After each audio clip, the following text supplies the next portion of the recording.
Hello and welcome again to yet another video. I am so glad to be working with you the public speaking journey. Our main goal in this channel is to ensure that you're able to build your confidence, not just in public speaking only, but also to be able to speak with clarity just as you had intended it. Today we are discussing a very interesting subject. I know you have already seen the topic of the video and you can relate with a situation whereby you had prepared for your speech or your presentation, yet the mind still goes blank. I do believe that you will definitely find this discussion very interesting. Thank you so much, Godfrey, for joining the topic. Thank you, Mary. Yes. Great. As speakers, as presenters, sometimes we do prepare, but the mind just goes blank the moment you're called upon to take the stage. Yes. So what causes the mind to go blank during public speaking?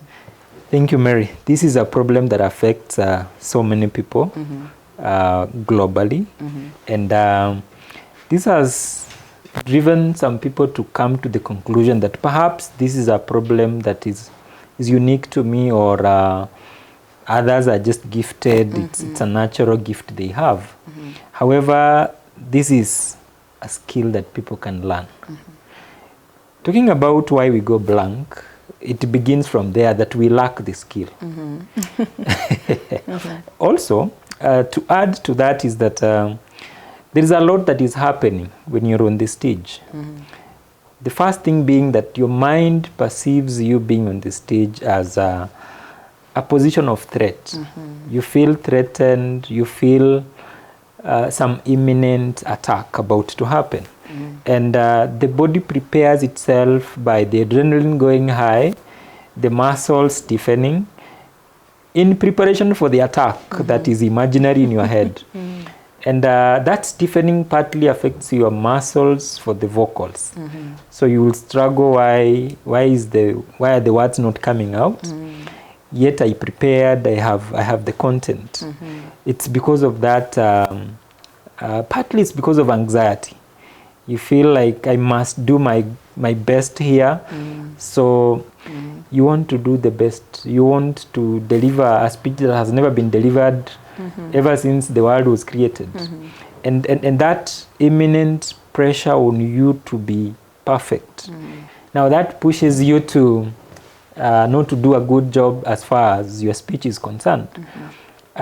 Something else to mention here is that when you're on the stage and you're feeling now this anxiety to do a good job, the pressure is piling up, there is a lot that happens. You pay attention to even things that are not there. Speaking to cognitive overload at this point. Because now you feel that, am I doing it right? Before even you do it, you're already questioning it. You're paying attention to, how am I saying it? Is it the right way? Whatever I'm about to say, will it make sense?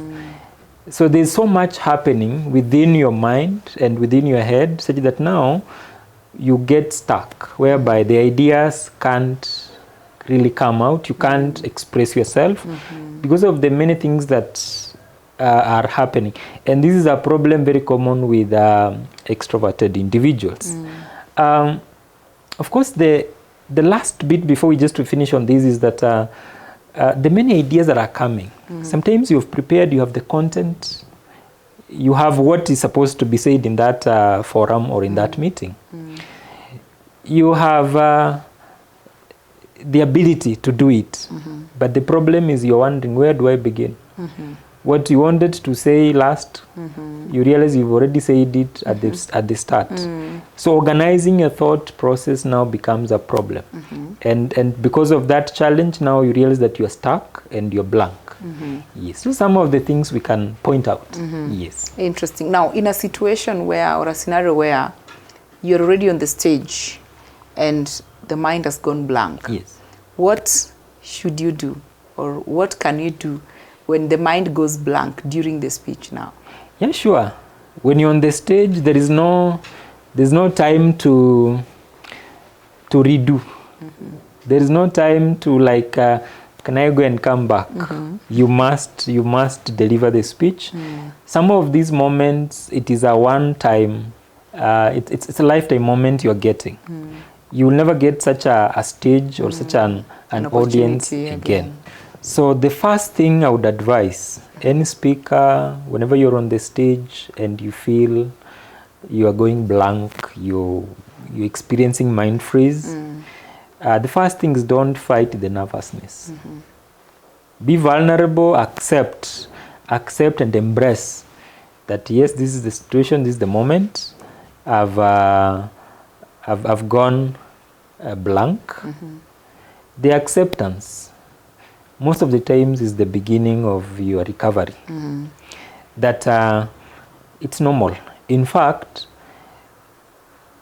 experiencing this feeling of nervousness, fearfulness, it's a good thing because it helps you to pay attention to the audience, to listen to their needs and what makes sense to them, as opposed to the complete opposite, whereby now you come off and the test in the ears of the listeners doesn't come out well because you're either seen as arrogant, know-it-all, as someone who can't really connect with the audience.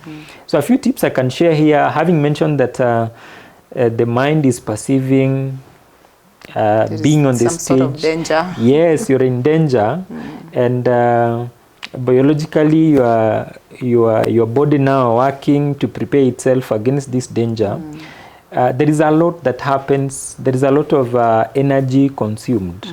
That's why you will see some people will freeze, some people will tremble, some will shiver, just because of this pressure. And at that time, the body requires a lot of oxygen just to calm the nerves.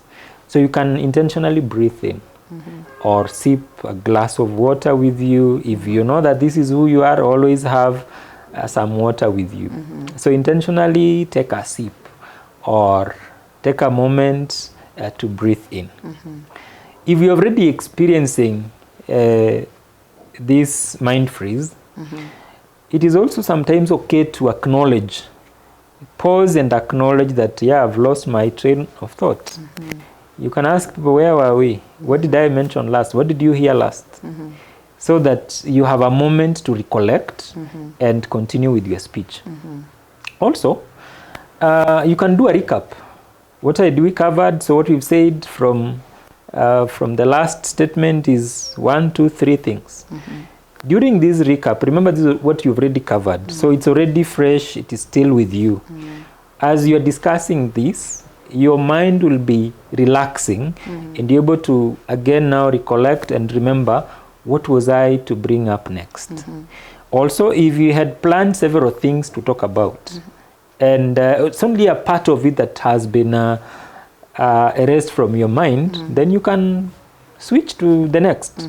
You can move on to the next item you wanted to talk about. Perhaps you will again recall along the way as you proceed. Yes, and finally, the final tip on this is that you can also engage your audience in terms of asking them questions. Again, this will depend on what forum is it, because you cannot be asking when they have come to listen to you. So depending on the circumstances, you can engage your audience as a way of managing your nervous moments. Yes. Okay. Yes. Now, are there any techniques perhaps you can share with us that can help to improve mental clarity before the speech, the mental clarity before someone delivers the speech? Any techniques perhaps that you can share with us? All right. Thanks, Mary. I'll be glad to talk about that. First, by appreciating that anyone watching this video, please appreciate that those nice speeches that move the audience, the masses, this is a skill. Someone has been trained, has been coached for them to perform the way they are doing it. Therefore, in terms of help and support, I would encourage that please invest yourself in being coached because this is a skill. So learn the skill, understand why are you experiencing this nervousness. People experience this nervousness for different reasons. Some because of negative self-evaluation. You've never considered yourself to be there, to be the kind of speaker that you can be. After understanding why you are experiencing all this, then we move to the next item whereby you look at now, how do I go about it? In terms of preparing my content, how do I go about engaging my audience so that I'm connected with them? How do I organize my thoughts such that I don't lose out or I don't get stuck while on the stage? Knowing where to start, how you transition to the next item until you tell the audience, thank you for listening to me, and you move out of the stage. What is that process like? And finally, being self-aware that this is me, these are my shortcomings, this is where I'm good at, capitalizing on your strengths as you work on your areas of growth. And also, once you've looked at that aspect, then people will begin to appreciate that you're a good speaker. So you're now our candidate for every other opportunity, impromptu and all that. So I'm basically describing a public speaking course, speaking with confidence. And that is what exactly that we cover, Mary. Yes. Great. I know someone watching this video has been able to relate, because once in a while the mind will always go blank sometimes. You can lose your trail of thought. But I like what you've mentioned, that it's not the end of the world. Yes. So taking a deep breath, pausing, sipping water, some of the techniques that really comes in handy. Sure. Thank you so much for sharing. Asante. Great. Indeed, when it comes to public speaking, it is important to go through a formal training or coaching, as Godfrey has put it, so that you're able to understand what really makes my mind to go blank, even having prepared. What makes me to lose my trail of thought, and how can I overcome it? It is a skill, and it can be mastered through practice, through learning why you struggle, and getting yourself to know now how you're supposed to manage it when you are on stage. The link provided below will guide you on how to reach out to us. Join the other professionals who have already signed up for our upcoming cohort, and we look forward to seeing you in the next class. Thank you for watching this video.